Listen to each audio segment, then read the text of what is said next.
All right, guys, here we go. The Raised Hunting Podcast is back, and we are glad to see you guys with us again this week. I'm joined today by Warren and Easton, who are diligently trying to catch up and do their job. We actually have another special guest, and if we get a chance, we're going to kill this one because it's a fly that is flying around my head. I don't like it. I'm glad you clarified that fast. Otherwise, it would have sounded a little concerning. He's just going to kill somebody. Right. Made it easy on investigators. Before we get started with the topic. We recorded it. Before we get started with the topic, we're going to let Warren do his typical shout-out stuff, and Easton is going to read one of another board member stories. We've only given people about a day since we put the last one out, so we don't have as many, but we got the OGs there. Jeremy Rupsick, and he also said, Warren, keep the wacky facts coming, love them. David Harrison, and he said he got his blue lighted Knox. He also said he loves the wacky facts, or just facts. It's great to learn weird things any chance you get. I agree. I'm an idiot. Why? Because I was looking at David Harrison's name when I was shipping that order. Yeah. I'm like, gosh dang, I know this one. I know this person. And if I would have freaking connected the dots, I would have put an extra prize in there for him. Sorry, man. I'll get you next time. Order another set. I think David may have got away with one there. I don't know that he wants an extra prize from you. I don't know what that would have included. I'm out of wisdom teeth, man. That's nasty. People aren't going to know what you're talking about there. You can explain it to Easton actually sent his wisdom teeth. He got his wisdom. He got 2 of the 4 wisdom teeth. He doesn't have the other 2 pulled here just 3 weeks ago, something like that. And somehow he thought it was a smart idea or a bright idea. It was. I'll give it to him. It to was. Send them to a guy we know, a friend of ours. I get friend / co-worker kind of deal. Warren works with him more than we do. And anyhow, I mean, he's good with jokes and stuff like that, so we knew it. But he sent me a text and said, your kids are just off. And a picture of a set of wisdom teeth laying on the table. I'm like, what the hell is this? And he said, that's what I was thinking. Easton and I were watching the tracking from the day he sent it out. Like I was going to get there magically right away. I'm like, it's still sitting in the mailbox, and we're looking at the tracking. That's gross. So be careful what you wish for from the Raised Hunting family. You never know what you might get. God's General 924, shout out to you. And Jake DeLee says, Warren, if you want a democracy, I expect voter ID and in-person only. I agree. Maybe our government will follow suit this election. Yeah, right. Yeah. Not pointing any fingers at any parties or anything. Democrats. Gotcha. All right. Did I say Democrats? I meant Democrats. Are you good? Yeah. You done with your dumb stuff? Oh, we better hurry. It's going to make me more mad. Okay, well, I'll read a story for you that's the stories you like to hear, which is a hunting story. So just sit back and relax and just know that there's no anger to be had right now. Today's story comes from a gentleman by the name of Taylor Kopech. And the top right one, big old buck. It is a big-bodied deer. I think he sent me multiple pictures, and I think the other ones I couldn't get printed, and that was the best one. But it's a big deer. I mean, it looks like a good deer, real good deer. But can you get that, Nick, or you can pull it down? We've got the files that he pops on there. All right, so this is from Taylor Kopech. Thought I would send in my photos and my story for the only buck I've ever shot. Holy cow, that's a heck of a freaking only deer. It was in the season of 2022. I shot it on the opening morning of New York rifle season on November 19th, 2022. I've always prided myself on waiting for a shooter to come in. I started hunting at 16 back in 2016. Hey, we were born in the same year, Taylor. Cool stuff. Anyways. Good thing you were born in 2000. Otherwise, that mouth would have been hard for you. Nah. I started hunting at 16 back in 2016. And up until I shot this 11, I've only shot does. I was always told that meat in the freezer was more important than antlers, but in my opinion, it is more beneficial to shoot a large mature doe than the first small buck you see that season. I got permission to hunt property in Ulster County, New York, and it is adjacent to a state correctional facility.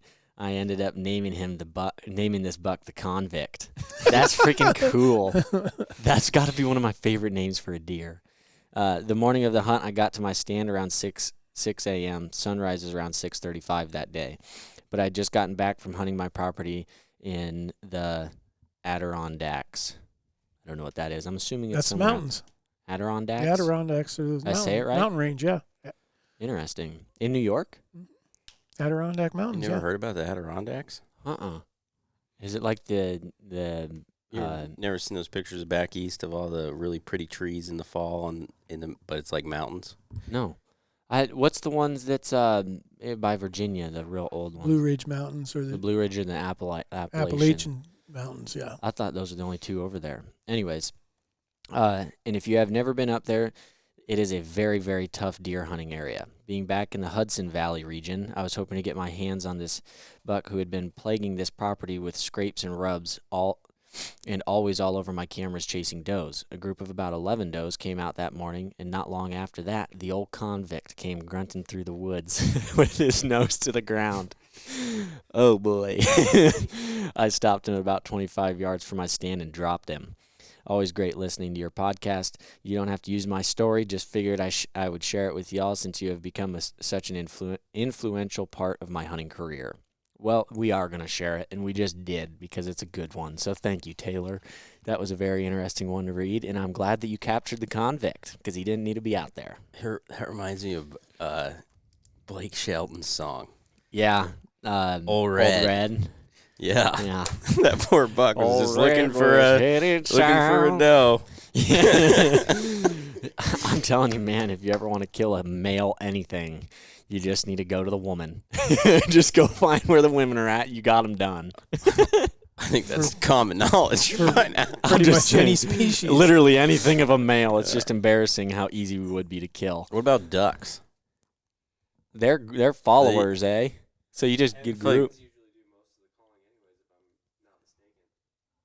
He's our duck expert that I've never seen him duck hunt. There's way more than one special guest. Yeah, see, there's a crap pile. Yeah, and that light is just, they're like, radiates them. We need the salt gun.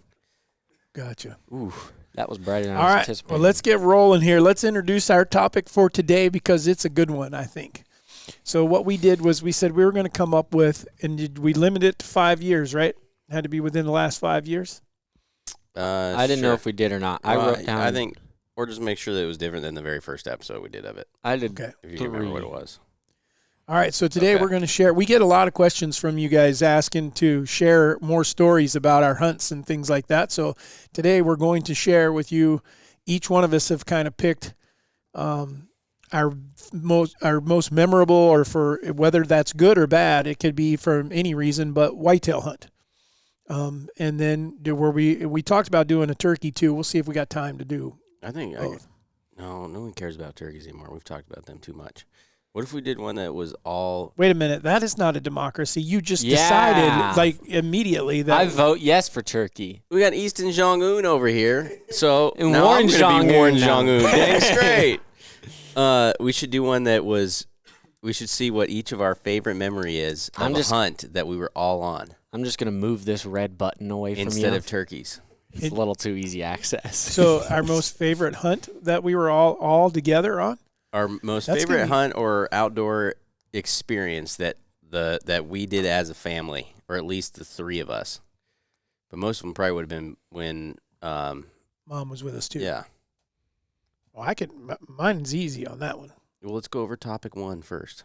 Topic What's one. your most? I think we should. And so I guess what is topic is one? it the Heartbreakers? most favorite whitetail, or is it the most? We could do heartbreakers too. What's your? Sure, let's do heartbreakers. Yeah, I think you do your biggest heartbreaker. I have a lot.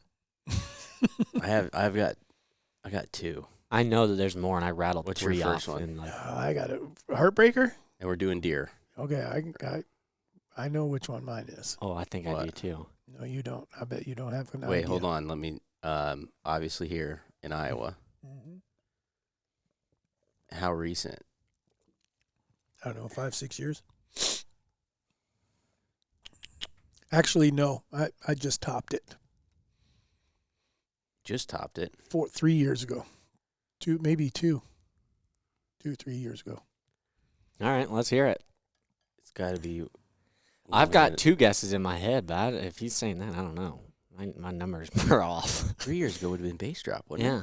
No, base drop was 4 or 5. That was 19, wasn't We're it? talking about the biggest heartbreak, right? Yeah. Was the day that Blade stepped out of into the north field limping so bad that he could hardly walk. How can you tell me that? I was not going to guess Yeah. that. And That's because my that number that one. was not where I was going first. Okay. Got it. Let's go. it? Yeah, well, let's hear them each.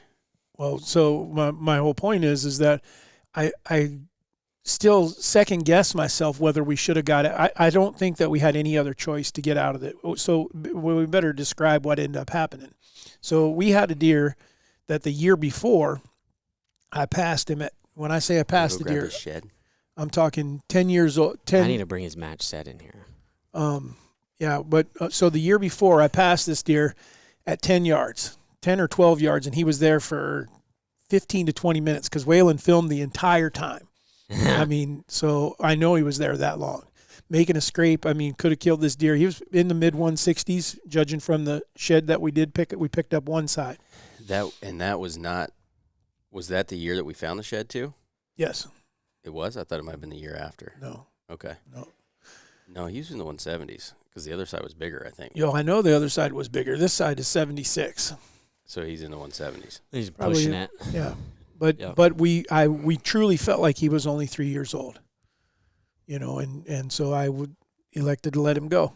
And so I made that, and this was one that actually worked out in our favor because he did make it.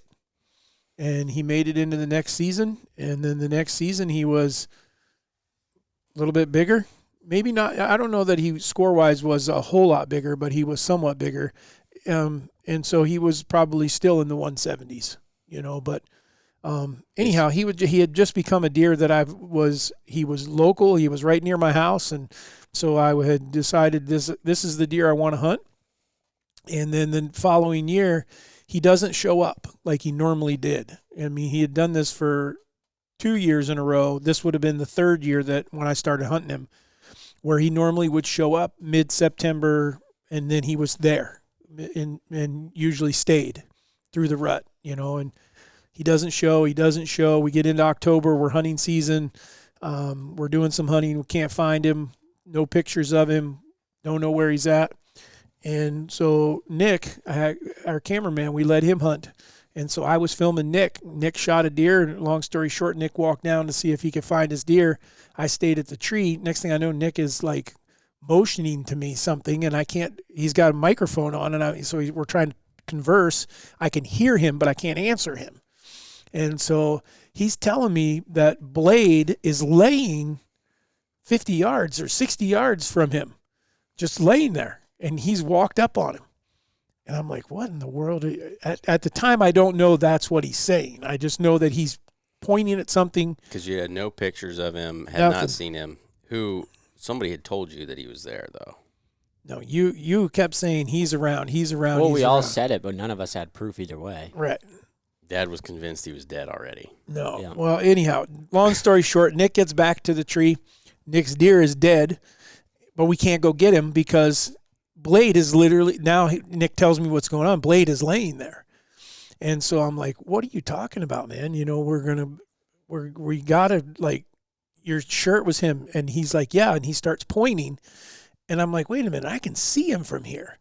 So I zoom in with the camera and everything. And sure enough, there's Blade laying there. Now, at the time, we don't know that we back out, let him just go on his way. And I'm thinking that afternoon, we got him. We're going to be able to kill this deer because I had a feeling I knew where he was going to go. So I moved to a different stand, went back in that afternoon. No Blade, doesn't show. What'd you do with Nick's deer? That's not the one that you killed, was it? That was the one that you... No, that was his kneecap. Kneecap, the one that you cut the... Fortunately, the deer had already... He already had a wounded leg, and Nick shot the wounded leg. Nick just re-wounded it. Yeah, That was nice. not a fatal wound or anything. But anyhow, so we knew what was going on with Nick's deer, so we didn't have to go back in there. So we go back in, no Blade. He doesn't show up.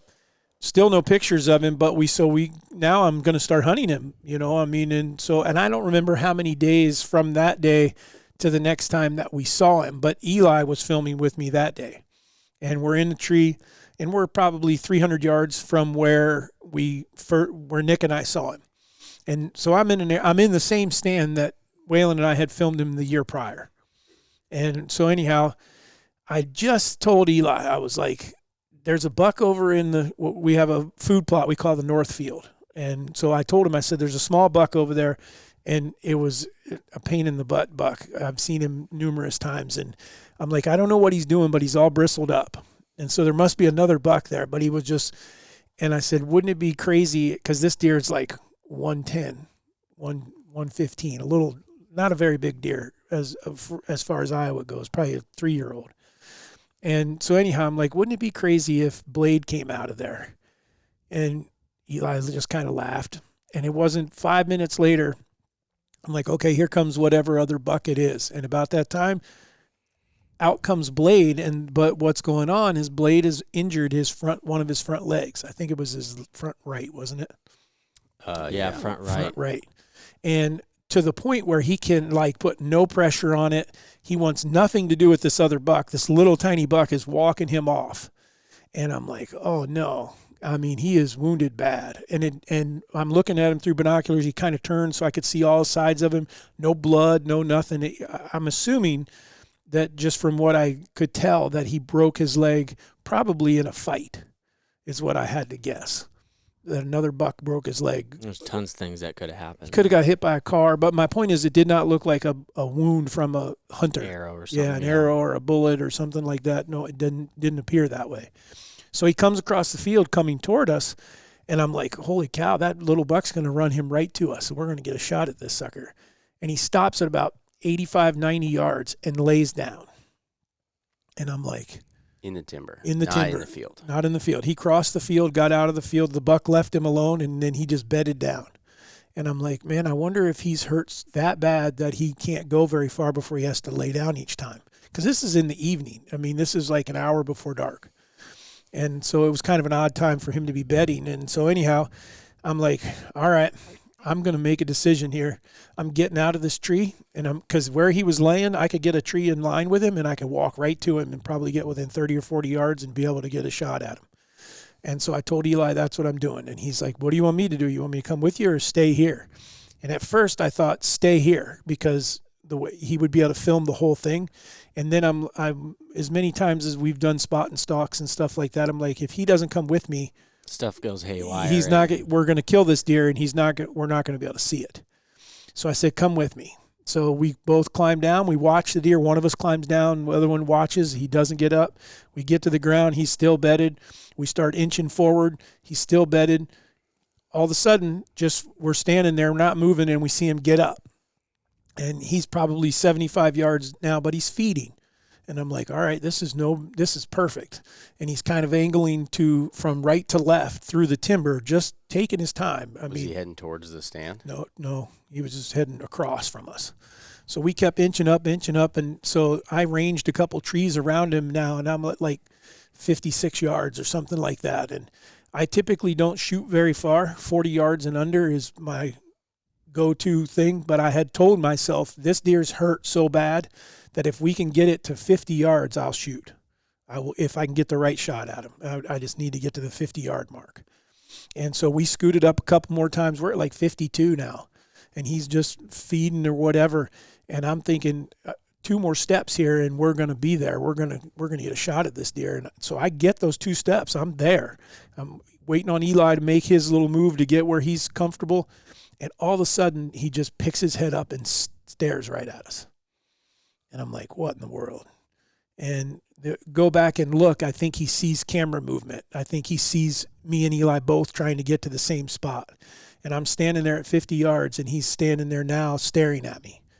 And so, long story short, he blows one time and bounds off 50, 60 yards. Does he run better when he's scared? I mean, he could bound, but he was didn't running well enough. There was no way you were catching up to him. Yeah, it's not like you were chasing him down or anything like that. So he goes off, and I look back on that one. That was a heartbreaker because after that day, we never saw him again. Never got a picture of him. We've shed season. We looked all over for a dead deer.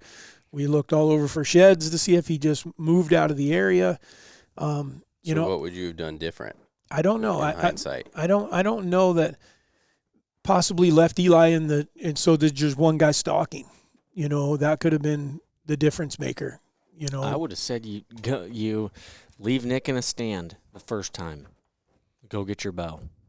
And Nick just watches him the whole time.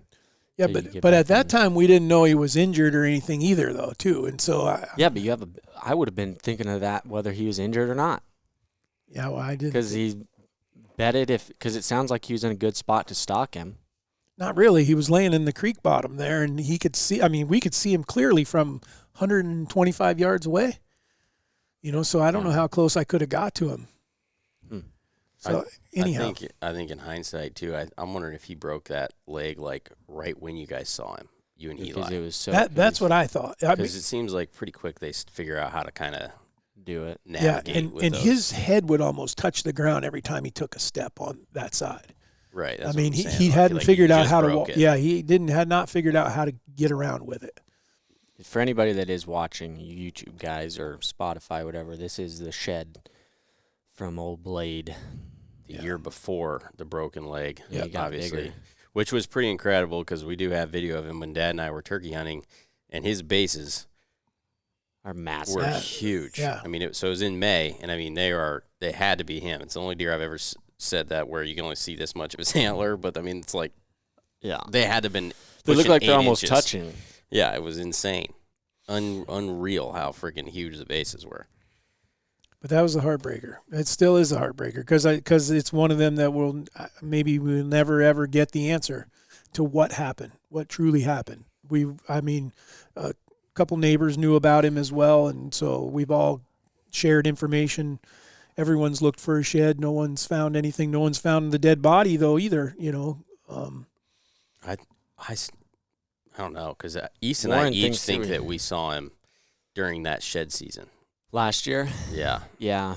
That one didn't, because I ended up seeing 2 deer. We thought that maybe it was the deer that Nick had shot, but then we're like, okay, the bases don't match up. But then we also looked, because it was a limping deer. Yeah. Then I saw another one twice, and it was the one with the right leg that was screwed up, and his bases looked like softballs. Like, it was very large, but we never saw him.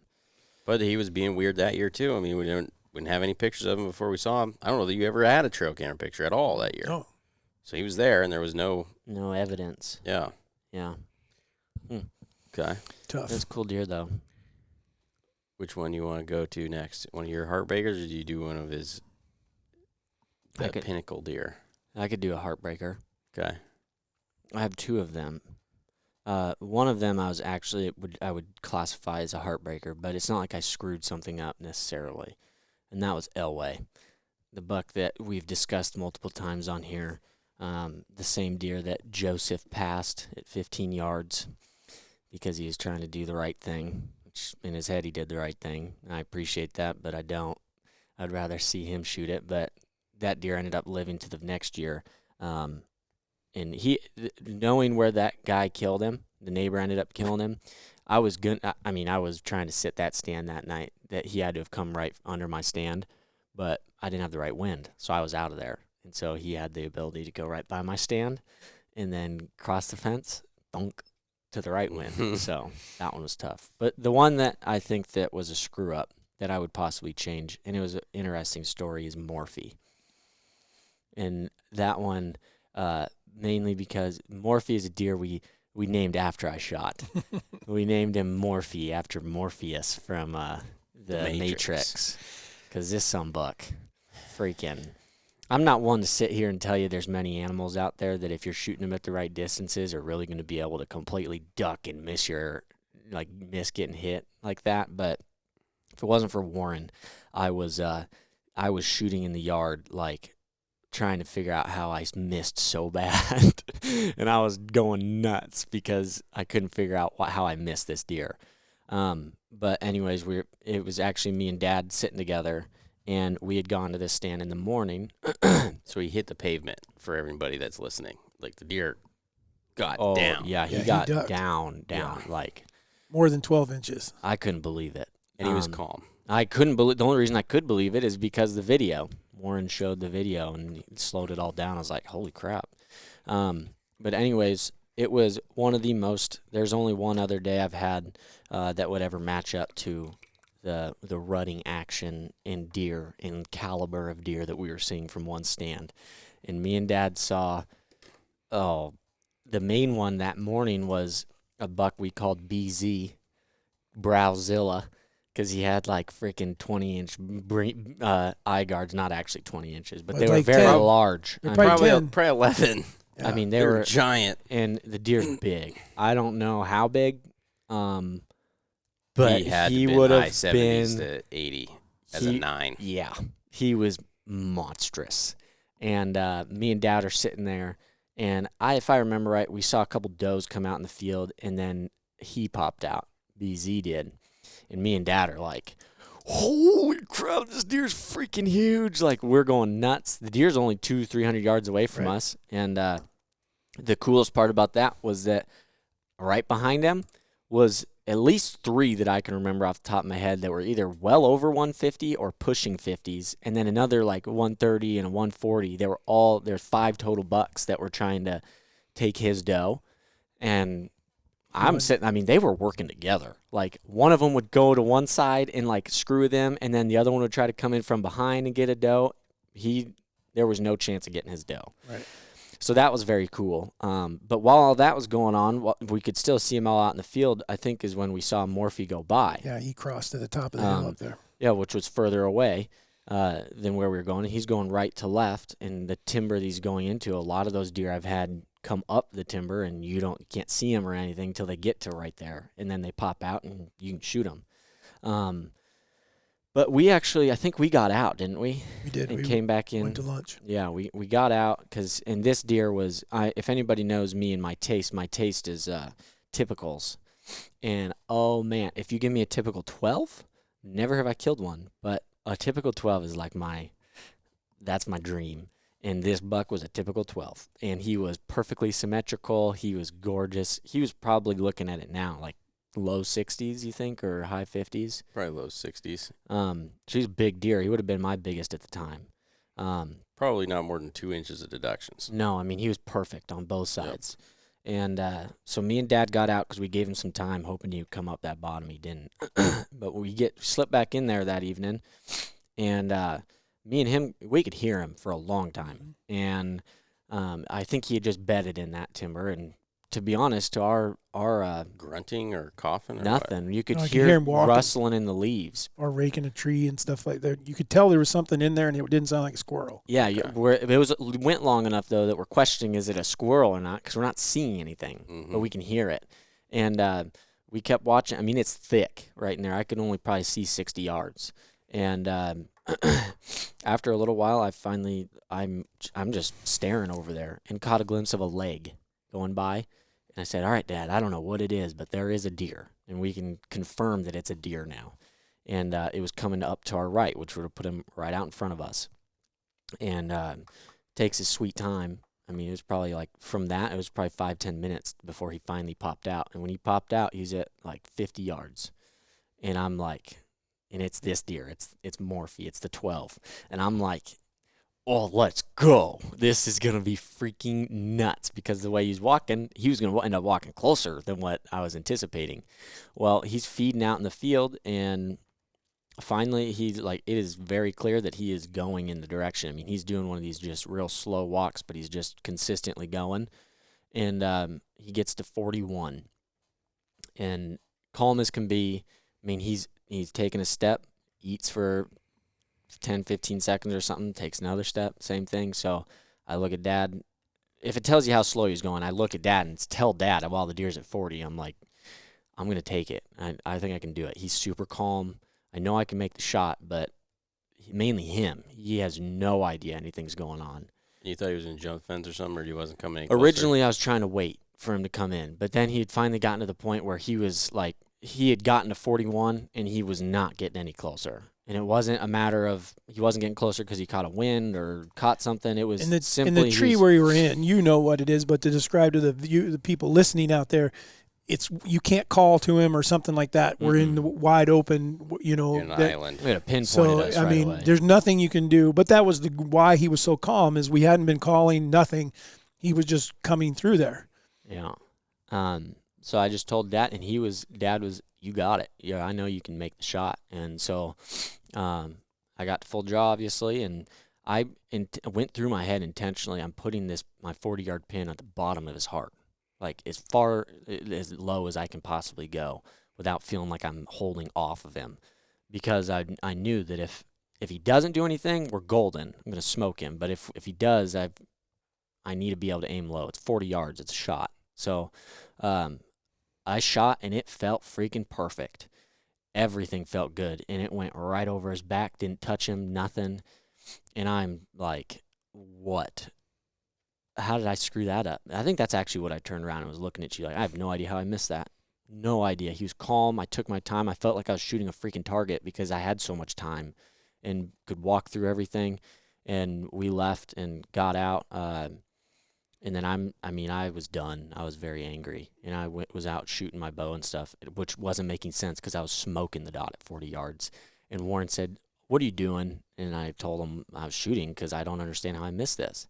And he said, "Well, come look at this." And we looked at the footage, and you literally can put, like what we do, we'll put the mouse right on his back, and then we'll leave the mouse there so you have a mark of where his back is, and you go frame by frame, and from where my arrow was going to hit was going to be like right in his heart, and then where he drops is, like you guys said earlier, it Top had of to his have been back was below that. like 12 inches. So then I come to realize I hit what I was aiming at 100%. Sucker freaking moved like no other.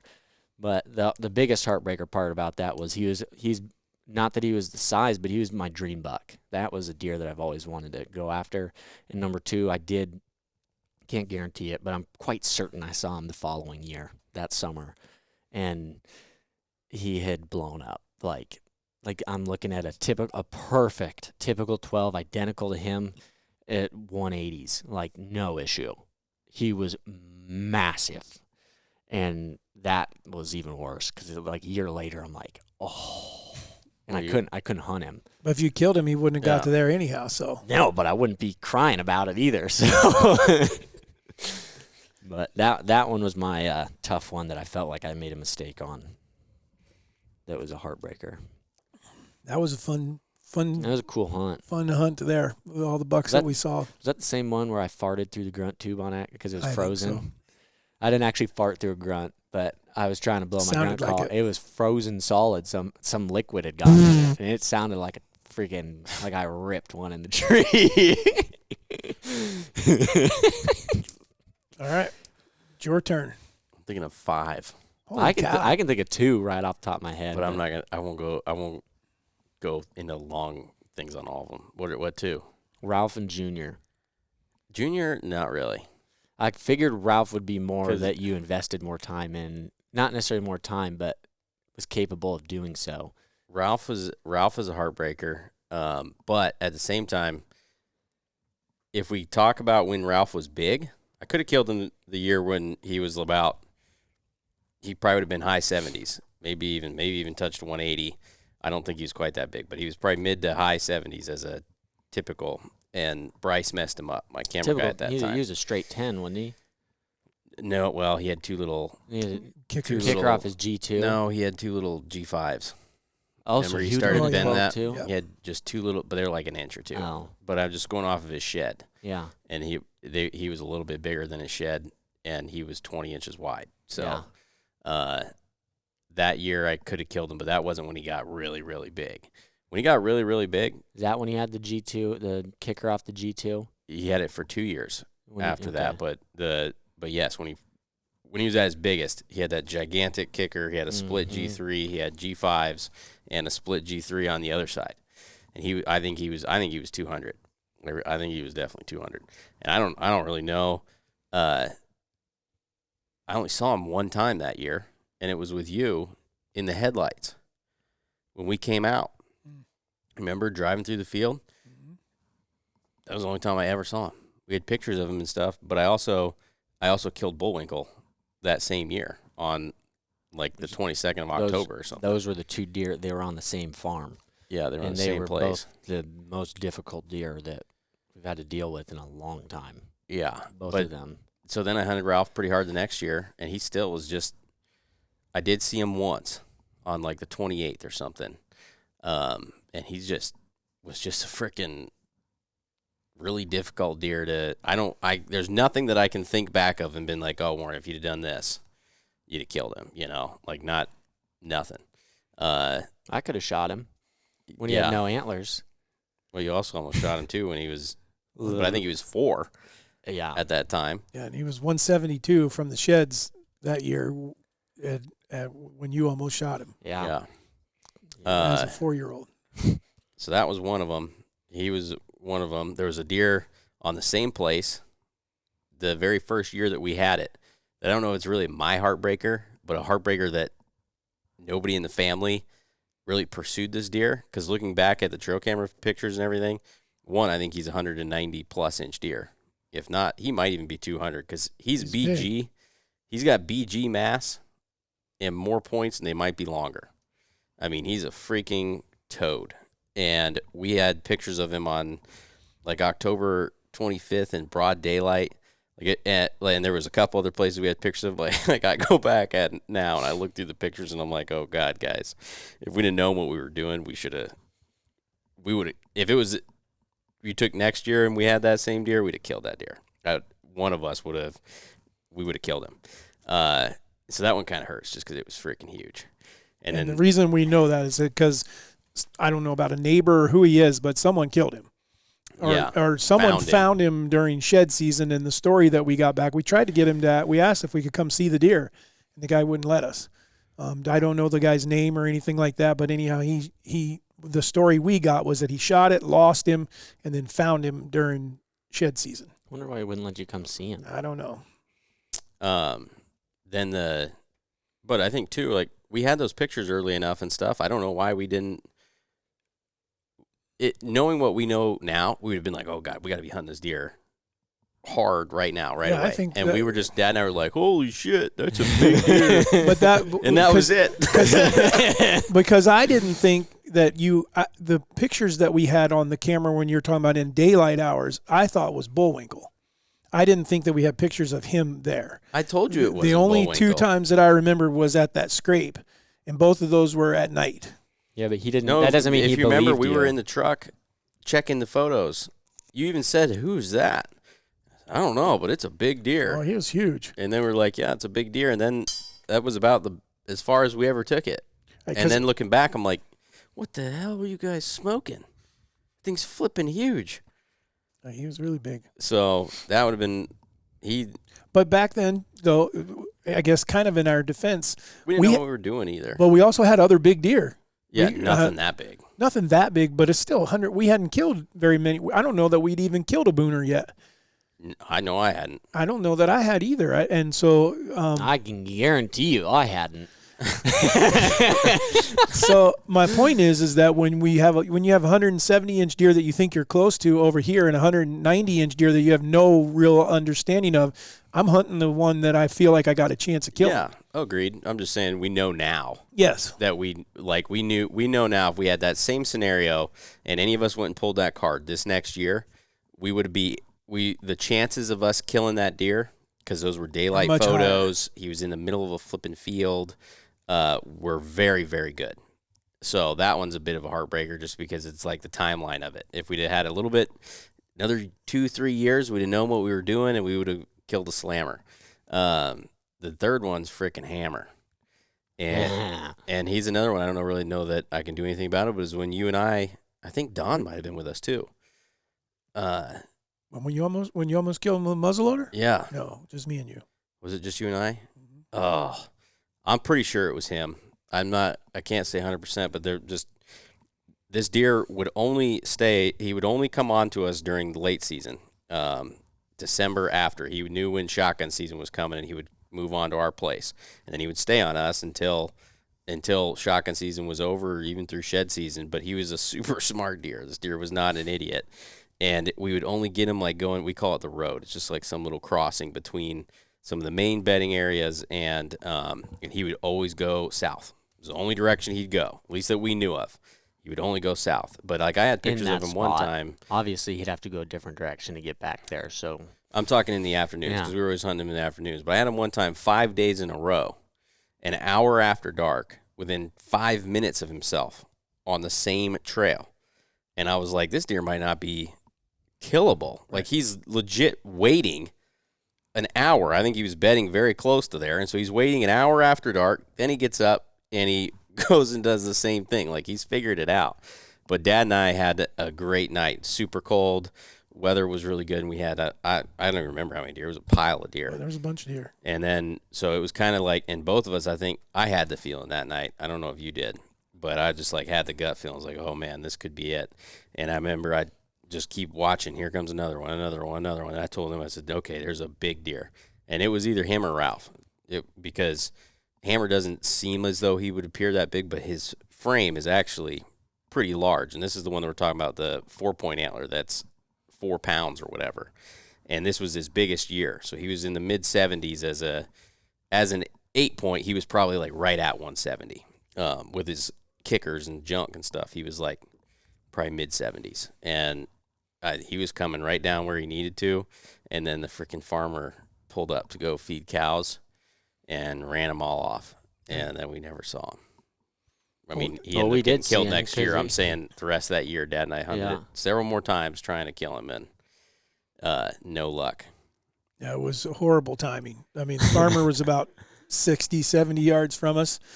And, I mean, the blind's been sitting there for weeks, you know, but he doesn't – but our truck's there. He knows we're in there, but it's cold. He's got to feed his cows. And so he drove 20 minutes, and we probably have been fine. Yeah, if he'd have been – I don't even know if it had been 20 minutes because you were whatever. I was filming and I could see a deer, but I never could get good footage of him because he hadn't come out. And Warren kept saying, I'm telling you, I think it's him. I think it's him. I think it's him. And so we were getting ready for a shot. I mean, he was 125 yards, something like that. 100. Yeah, he was just around the other side of that little dip coming, just like all of them did, and he was going to come right up. And he was, what I remember, too, the deer was gigantic beams. That's why I'm pretty sure it was him, even over Ralph. I mean, it was like, looked like people say all their deer look like a baseball bat. Now, this thing was like legit gigantic. Yep. Yeah. So, and then the only other two quick ones is for my fiance. The ones that flip an 8. She had 154-inch 8. Ocho? No. That one that near Dad's house. Right by our house. Had him at 12 yards. Got killed that evening, wasn't it? Or the next morning? Day. The next morning? Yeah. At 12 yards? Oh, yeah, when her arrow pops off. Oh, yeah. We have this big buck come in. I see him at like 70 yards. I grunt at him. Comes in perfect. Stands at 12 yards, broadside, 154-inch 8. Beautiful. And she's at full draw, and I'm like, shoot him, shoot him, shoot him. And she just says, Warren, Warren. And I'm like, what? And I look over, and her freaking arrow, she's at full draw, and her arrow is out of her bow. And so I'm trying to remember what I did. I think I freaking re-knocked it. You did. At least that's what you said. You re-knocked it. And then I can't remember what happened. She had to let down. Yeah, well, so I re-knocked the arrow, managed to get the arrow re-knocked, and then by that time, now he freaking ran and blew, and that was one of those where you couldn't just sit there, but in just pure pain and dismay. How'd it come off? She wasn't shooting a raised knock. That makes sense. Yeah, it was a piece of shit knock that, or I think she'd actually had possibly hit it at some point. Oh. And so it wasn't actually clicking on her string all the way. And I just Were those janky ones she used to buy? Yes. Yeah, they were really janky, and they didn't fit tight enough, and so then it popped off. Then it hit her bino harness. And then the other one was when the second time that she missed Mr. Liss. So there's only the second? Yeah, it was the second. Oh, I thought she missed him 3 times for some reason. No, she didn't miss him the first time. She hit him. Yeah. Didn't kill him.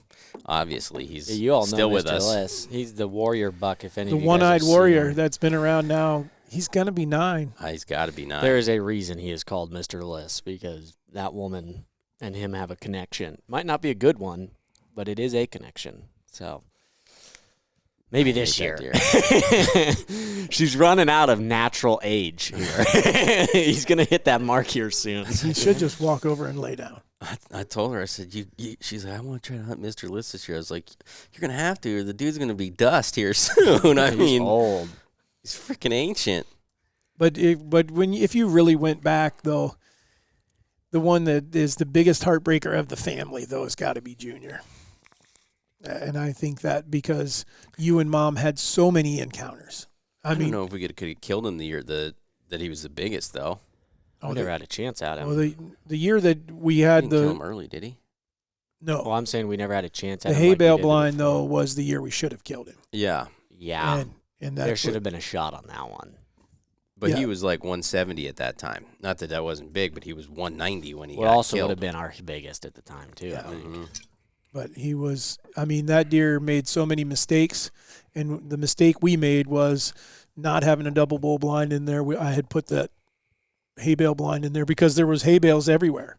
It makes sense. Yeah, I mean, it looked like, matter of fact, I had to put an orange marker on top of it because I was afraid that the farmer might pick it up. He said something about it that's why you put it out there. Yeah, because I was like, he's going to pick my blind up.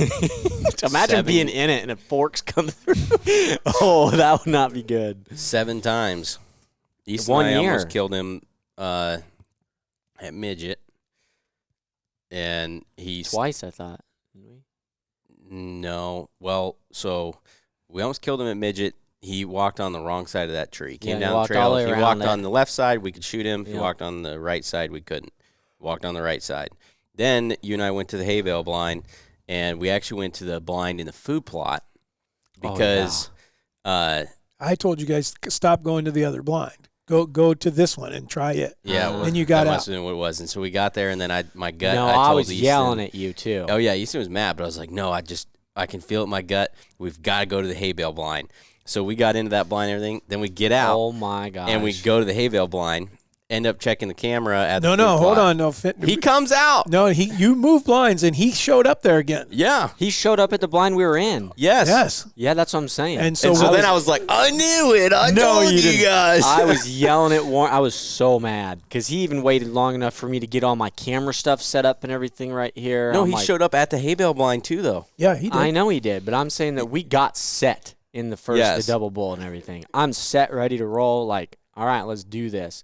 I think we should go to the other blind. No. That was trying to, like, you were pulling a dad where you change your mind over and over again. I'm like, no. I just We seen are him there so staying many here. times, and he kept doing the exact same thing. So then Warren was right for a while because he did show up at the other blind. Yeah, and then you checked the camera But then we later. checked the camera about 4 or 5 days later, and he didn't show up he showed up at 3:30 in the food plot where you guys and that had food been. plot is, they're in it, you're shooting it. It's less than 30 across That's the my food point, plot. is if they show up in How- it, you're getting a shot. I don't remember what time it was that we were in there. We were not that early either. That's the other thing I was tweaking He must about. have been tailing us. I was absolutely tweaking out that we were getting out of the blind because I remember that we were not that early. We were like, oh, we could just pop over there. It was like, are we going to take this risk right now for literally zero reason or what? And we did. Yeah, So we took it.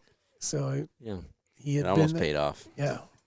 That was a heartbreak. But Mom had at least 2. Maybe she had 3. I know 2. Why didn't I shoot him that year? Did I shoot dragon that year?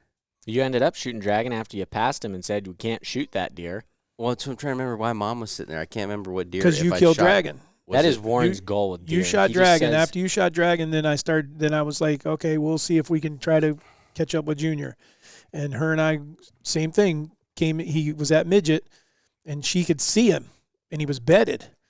And I was like, but he was right in front of that same tree, and he came out following a doe, and the doe came Did around. you see him bedded in the timber? She could see him bedded in the timber. You guys got in with him in there? No, he must have come in Coming while we after. were standing there, and not paying attention or something. And then a little buck came out, and then he walks out, and the doe came around and crossed on this side of that tree you're talking about because it's a big tree, and she was like 18 yards. I was like, all he's gonna do is walk right here, and this is gonna be it finally because I could see him now. He had stood up, and I was like, oh my gosh, here we go. Instead, he stays on that other side of the tree, and when the doe went this way, he cut it and stayed at like 35, 40 yards through the brush. Yeah, but he also gave her a shot at like 30. It was like 24. Yeah. 24 yards. But in her defense, she wasn't comfortable with the shot. No. But you put any of us in that spot, and he was getting an arrow. Well, the grass was tall. Yeah. And so there was some. And so I was telling her, I don't think so. I almost killed him with a Which listen, too. That's what I'm saying is I get it with what she was I had him at questioning. 14 with Alyssa. Yeah. And he just ran He chasing that doe. No. Yeah. He wouldn't do anything. I was like, Well, I hope these people enjoy bringing up our pain. That's what they asked us to do. What? Sitting on his forehead. You got him? A fly. Missing the algae. I hope It's you got alive. It's crawling. Most notable one, real quick. I just caught or a the fly deer with you're my most hand. proud of. Oh. You just let it go. I let him go. My bad. He's right there. I can say that I caught him, though. If you slow that footage down, he came crawling out of my fingers. The deer that we're the most proud of, there's a lot, honestly. That I have, because each one's so different. Finally catching up with Juice was a big deal because he's such a big deer. But the one that actually stands out is because everything worked when I employed everything, is Brahma. That was a cool deer. That was, to go put in a rub tree, go put in a blind, go put in the tree stand, all of this on a Sunday and shoot him on Tuesday. Yeah, but the other thing, too, was the fact of the time frame and the fact that you had told me, at least, that you wanted to shoot a mature deer over a rub post that you had put in, that you wanted just one of these mature bucks to come directly to it. Right. Basically calling your shot, like right. Controlling, hey, I want to do this. And 3 days later, here you go. What was the most fun deer that you ever killed?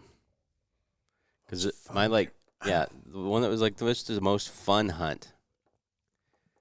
I know mine right away. I have to think. I could tell you one that we talk about him a lot, but it's not like he was anything all that. He was a big deer, but he wasn't like something that I was intentionally going out to do, and that would be touch. That was just we had no business killing that deer, not one bit.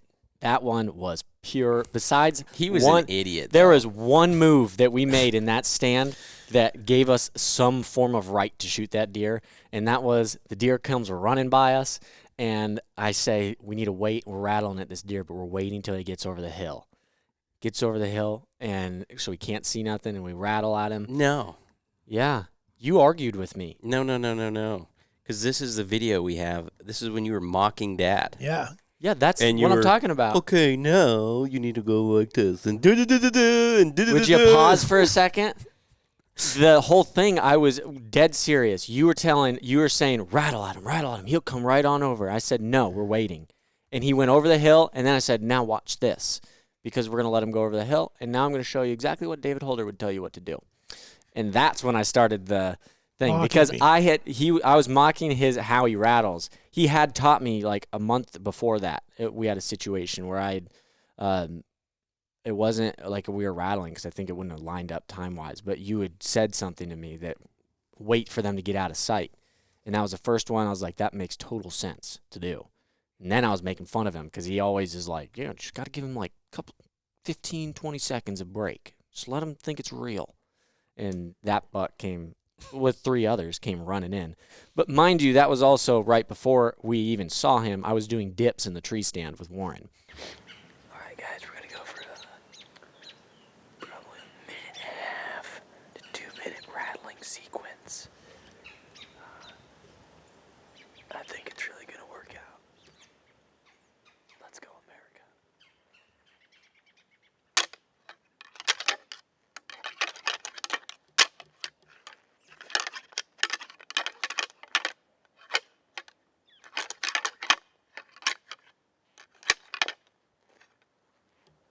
Wait a couple seconds like they're taking a break, then smash it.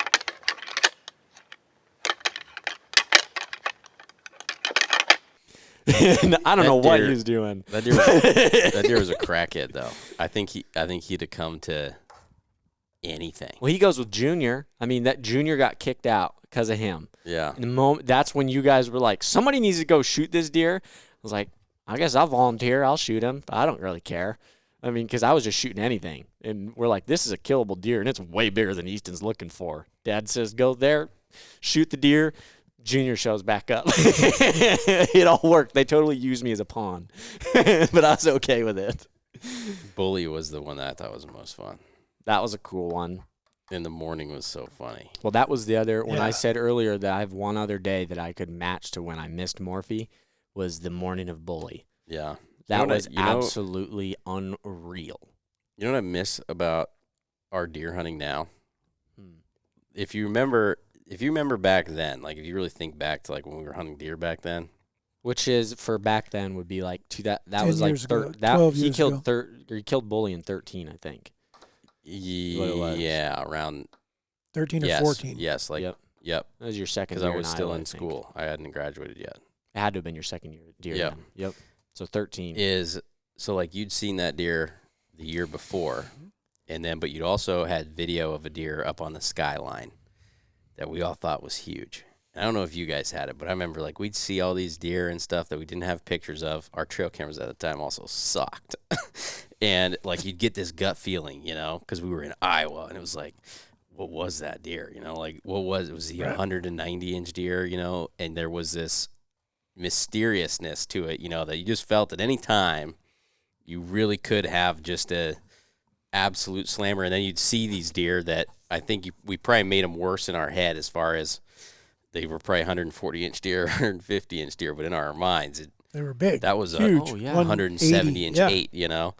And I think, and I miss that, where I feel like now with cell cams and the amount of people running cameras and everything, like you always have a pretty good idea. And to some extent, I feel like you absolutely have to in order to compete, as stupid as that sounds. I think if you're not running a cell cam, your neighbor probably is, and they are going to know exactly when that deer is there and what time he's there and what he's been doing. But like that was fun. Like, you know, when you didn't know, and that's the definition of ignorance is bliss. We just didn't know. Yeah. Everything was huge. It was all new, you know? We had to, I still don't know to this day. Every time I talk about it, I should go back and look at the footage to actually see how big he really is. But right after I shot my first ever deer, my first ever buck, I shoot this little dinky buck. Very proud of him.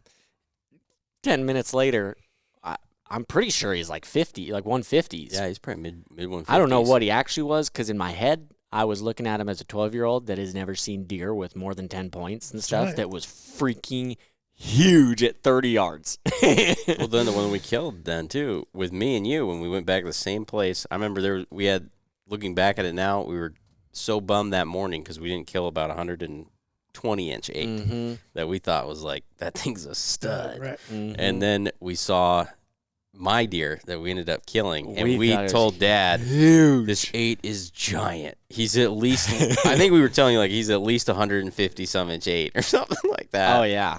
And 138. yeah. We ended up killing him, and it wasn't quite 150, but He's a big Still 8 a really still. big deer. yeah, to us, that deer was absolutely huge. Because That the was year cool. before that, I remember hunting and shot the only racked buck, the only deer I saw other than the very first day with you that had more than 3 points. Yeah, we saw one he that was was like huge to us. This big. Yeah. Yeah, I think he was an 8. He was like a Yeah, he was like 100-inch 110. 8. Yeah. Probably. Yeah. And he was the biggest we had seen in When probably we were in- ever In there. the northwest corner of Montana. Yeah, hunting wise. Yeah, those 2 Well, years we never saw anything. I have two that were, one is a gift. I mean, when you say the funnest deer, that was the wide 10, because I was totally just hunting to stay away from messing Mom up, because she was hunting that weekend. I think you guys were hunting as well. And so Brock and I just went over and sat kind of like just hanging out, you know. It was, if you remember, it was not like super warm, but it was just an awesome autumn afternoon. You killed the wide 10 with Brock? Yeah, Brock Finney filmed it. I did not know that. Yeah. Wow. And I thought it was we'd Dakin or gone to something. in the morning, and Mom didn't get a shot down there. So then we came to the house, and I was sitting at the road stand. And so I climb up in the road stand there, and I told him, I said, dude, we're just going to stay out of the way. Mom was down at Midget, you know, and on deer. Hopefully she kills one. And then we happened to see a rack go by, and I was like, I don't know what that was. I'm going to rattle, and I hit the rattling antlers, and a minute or two later I look over and he comes walking up the road at 6 yards. And I was like, you got to be kidding me. And there it was. But maybe to the most fun I think I've ever had, and there's so many times, but the one that stands out as far as whitetail deer, it was Mom was hunting. And that's the day that when we were hunting, when we used to hunt on the other side of and when she killed that big heavy deer. I hate that place. Why? Bigfoot. Yeah. Anyways, Dad's got to pick a lot. I have one that Warren's going to laugh at, and that is Hershey. This is a deer that I killed alone.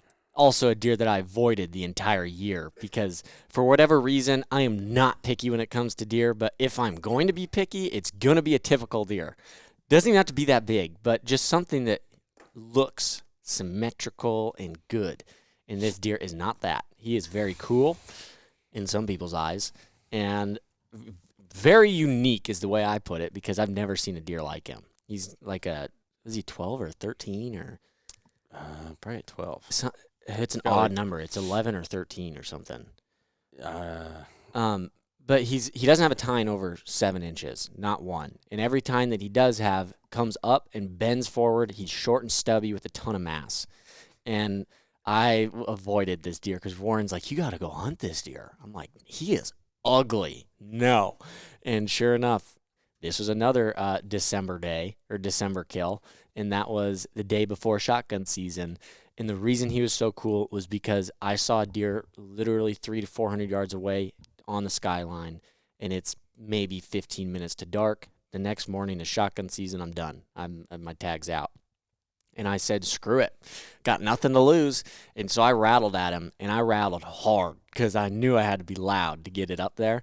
And I see this deer pick his head up and whip his head down at me. And I'm like, no freaking way he is that interested. Comes running. And he pulled bushes out of the ground on the way. He was rubbing every tree he could and shot him at 7 yards. He walked over a frozen creek, so you hear like a click, click, click, which is really cool.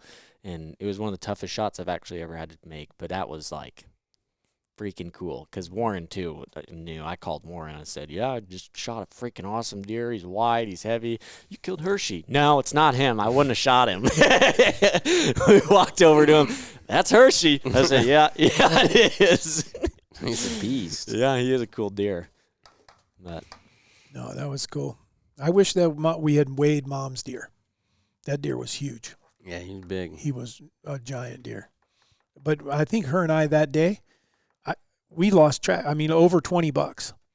I mean, and we never had more than a 15-minute time period where there wasn't deer visual. was that the 8 or the one with the funky bass? No, the real heavy 8 that she killed. But we were in a ground blind, and we didn't plan on staying. We split 4 Oreos for the day because you couldn't get out. They were there all the time. You gotta appreciate that woman. Yeah, well, I mean, even she wanted to stay. Sometimes that is insane. And she was like, "We can't leave." I mean, it wasn't like you had a break, like where nothing was around, where you could go, okay, we could sneak out now. It was literally, here comes another deer. Here comes another deer. I really feel like those days are past us right now. Like, I'm hoping that I get hunts like that again. But those like first 3-4 years here with situations like that, it was just constant. Like, you always had something happening during the rut and stuff. I don't get that anymore. I don't know. I think that I have a day here and there. the expectations are different. Yeah.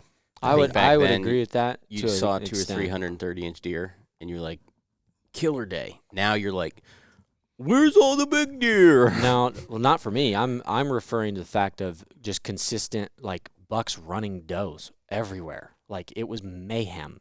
The morning with you, that was mayhem. What he's talking about there, like, you could sit all day and be content because you're going to have something going on. Dude, we had a morning this year where we had I don't remember which one it was, but we had a morning this year where we're like, wow, there was a lot. Swamp Road, we had 15 bucks, something like that. But what did it do? It died at like 10 or 11. I'm talking the days where you could literally sit all day and a midday hunt could be freaking nuts. I don't ever sit all day, so I was going to say, you got to stay all day first. So, all right. Is that it? I think that was pretty good. I think we recalled quite a few. We probably forgot some too. Oh, there's plenty that we forgot. Yeah, that because I remember one at the same farm where Mom shot that one when we were on the power line. Yeah, I thought about that one too. Yeah, and he came. I mean, because he got within shooting range, we just didn't stop. The one in the turnips. Yeah, yeah, probably the 160 something deer. The quadruple main beam buck. Yeah, we never really had a chance at him. No, except for we had a picture of him 20 yards from a stand in daylight. Yeah, after we were all out of tags. Yeah, that's valid. So, yeah. All right, we better get to the wacky fact here. I think he's got one. Yeah, he's not looking up something. So, here we go. Anteaters can kill jaguars using a hug of death by rearing up on their hind legs, roaring and slashing at the attacker with their front legs and claws. Pause.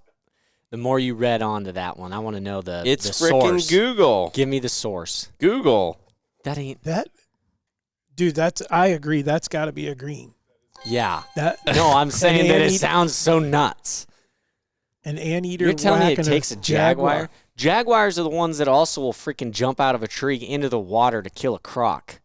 You're telling me a little anteater can take it? I just double-checked. You whipped his nose at him. Giant anteaters can potentially kill jaguars with their front claws, which are about 4 inches long. When cornered, anteaters will rear up on their hind legs and use their claws to attack. Adult giant anteaters can weigh over 40 kilograms, which is just about the size as a small female jaguar. What's 40 kilograms? Is that like 80 pounds, I think. Oh, isn't it about 100 pounds? Way off. 100. I feel like a female jaguar would be like 150. Dude, you use your it said phone. A small female jaguar. 40. I've never seen a these jaguar anteaters though are pretty flippin' big. Like that's a big anteater. Yeah. Yeah, it is. So, isn't it a kilogram? Isn't like 1 pound like 2 kilograms? 100 to 180 pounds. 45 to 82 kilograms, which is 100 to 180 pounds. That's it. That's all I'm doing. I'm not. You should also. It's intelligent. Now you're thinking smart. See, I'm pushing you to do better. Maybe it's not smart because if I did 5 in a day, then I'm increasing the number, and if I get 5 of 5, I've increased my ratio. If you get 0 of 5, you're gonna have a hard time making it up. That was a good one. That was a good one. I have a request for those. You people are so predictable. Turds or animals, and that's what you guys What else like. are we going to talk about? Anything else, and it's like, oh, that's not interesting. A cloud, that's... I learned that in second grade. Oh, my God. That's how I know everyone that listens to the podcast, they are just like us, because they are enamored with turds and the animals. That's it. I'm not in the turd category. You're telling me a square turd is not cool? You have no idea how many... That's a cube. I get photos. I've had at least 15 people or 20 people send me pictures of like huge clumps of mud or something. Like I feel like this is what a dinosaur turd should be like. I'm like, I agree with that. They send them to me and say, make sure you show this to Warren. And it's just a picture of a fossilized turd. It's huge. I have a request. I want you to find some on honey badgers. On honey badgers? Yeah. Everybody's gonna know those. No, we could come up with something there, man. All right. We'll try. All right, guys. Well, thanks for tuning in for another Raised Hunting podcast. We're glad we could share some of our stuff with you. Like I said, you made us relive some things maybe we didn't want to relive. No, it's all good. Even the bad you learn from and stuff like that. Warren's Wacky Fact was on target today. So we appreciate you guys. We will see you next week. Thanks for tuning in.